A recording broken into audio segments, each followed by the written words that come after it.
বাংলাদেশ জাতীয়তাবাদী দল অন্ধকারের গুহা থেকে একদলীয় দুঃশাসনের সেই ভয়ঙ্কর ফ্যাসিবাদ থেকে বহুদলীয় গণতন্ত্রের মুক্ত বাতাস নিয়ে এসেছিলেন শহীদ রাষ্ট্রপতি জিয়াউর রহমান।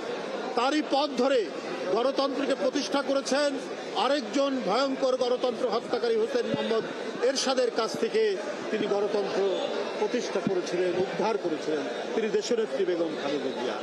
এরপরে তার সুযোগ্য পুত্র, জ্যেষ্ঠ পুত্র জিয়াউর রহমান বেগম খালেদা জিয়া, তিনি এই জুলাইয়ের আন্দোলন, এই 5ই আগস্টের ফ্যাসিবাদের পতনের যে যুগান্তকারী আন্দোলনের পটভূমি রচনা করে তিনি নেতৃত্ব দিয়েছেন, দূরে থাকলেও গোটা জাতিকে উদ্বুদ্ধ করেছে।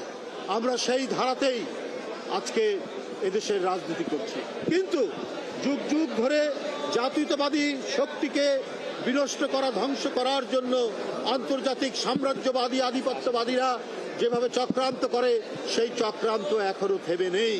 তারা নানাভাবেই চক্রান্ত করছেন এবং তাদের চক্রান্ত বাস্তবায়নের জন্য নানা ধরনের মাস্টার প্ল্যান তারা করে যাচ্ছে। কিন্তু এদেশের জনগণ সব কিছু অন্ধকার দূরীভূত করে, সব কিছু অশুভ পরিকল্পনাকে প্রতিহত করেই এদেশের জাতীয়তাবাদের পতাকা, এই বাংলাদেশের স্বাধীন পতাকাকে নিশ্চিত করবে, এটাই সব সময় প্রমাণিত হয়েছে।